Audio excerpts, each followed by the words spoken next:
देश में भगवान के साथ अनेक ऋषि मुनि संत महात्मा को पूजा जाता है और देवी देवताओं को सब अपनी क्षमता के अनुसार पूजते हैं। लेकिन हम अपने परिवार के पूर्वजों को भी पूजते हैं, जिसके लिए हम कई बार घर में अचानक से पौधे के उगने की भी कुछ अर्थ निकालते हैं, जिसे पितृदोष का कारण भी माना जा सकता है। किसी के घर में यह पौधा उग गया है तो इसे तोड़ना नहीं चाहिए, और अगर घर में पौधा बार बार उग रहा है तो इसका संकेत है कि आपके पितृ आपसे नाराज है, जिसे पितृदोष कहा जाता है। यह सूर्य और राहु की अशुभ स्थिति से जुड़ा माना गया है। पितृदोष जन्म कुंडली में सूर्य के साथ राहु की भी अशुभ स्थिति से जुड़ा मिलेगा। जब ये दोनों ग्रह एक घर में होंगे तो इसे ही पितृदोष का एक मजबूत संकेत माना जा सकता है। घर में पीपल का पेड़ उगने पर हो सकता है पितृदोष।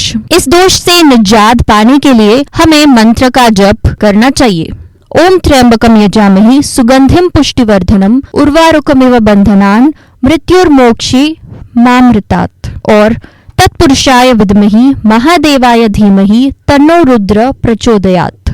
जब हम पितरों को तर्पण के लिए आवाहन करते हैं तो यह मंत्र बोलना चाहिए। नमस्तस्यै नमस्तस्यै नमस्तस्यै नमो नमः। इस मंत्र का नियमित तौर पर जाप करें। हमारे शास्त्रों में बताया गया है कि हम किसी भी देवी देवता के मंदिर में प्रवेश करें तो हमें पहले पंचाक्षर मंत्र नमः शिवाय जरूर बोलना होगा और इसके बाद ही मंदिर के अंदर प्रवेश करना चाहिए। यहाँ कुछ विद्वानों का मानना है कि पितृदोष का कोई औचित्य नहीं है, लेकिन फिर भी अपने आध्यात्मिक संतोष के लिए हमें धर्म में लोग किसी भी जागृत तीर्थ पर जाकर पितरों का तर्पण कर सकते हैं। हम अपने पिता के नाम से जो भी राशि किसी श्रेष्ठ कार्य में या लोक कल्याण में खर्च करते हैं तो यह दान सबसे बड़े यज्ञ के रूप में माना जाता है। हमारे पुराणों में माना गया है कि देवता ही सब जीवों के पूर्वज है, जिसमें ऋषियों से पितर और पितरों से देव और देवों से संपूर्ण जगत पैदा हुआ है। ब्रह्मा जी से मनु, मनु से मरीचि, अग्नि के पुत्रों से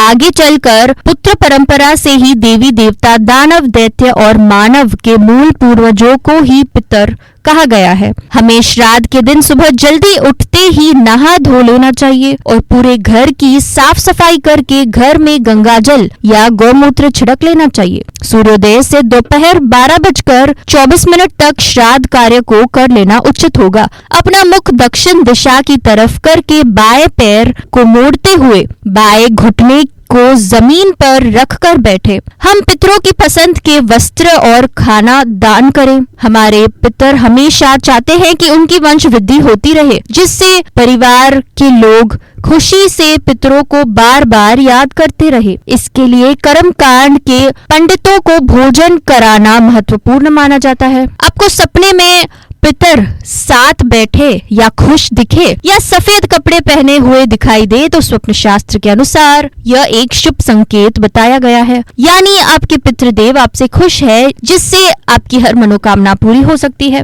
हमें घर में पितरों की तस्वीरें, पितरों के लिए भोजन में उड़द की दाल, दाल के वड़े, चावल, दूध, देशी घी से बने पकवान और मौसमी सब्जियां जैसे झींग, लौकी, कद्दू, कुम्हड़ा, भिंडी, कच्चे केले की सब्जी अर्पित करें। श्राद्ध के दौरान बने भोजन को 5 जगह निकालें, जिसका एक भाग गाय, एक कुत्ते, चींटियों, कौआ और पंडित को अर्पित करें।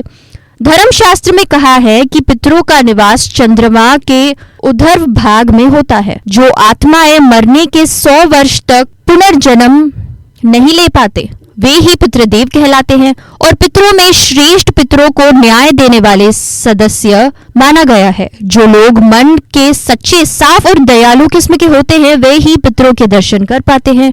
उनके दर्शन से ही स्वप्न में भला होता दिख जाता है, और जो मन में बैर नहीं रखते और ईमानदार होते हैं, पितृदेव ऐसे लोगों पर जल्दी खुश हो जाते हैं। पितृदोष का हमारे विद्वान गुरु से संबंध बताते हैं।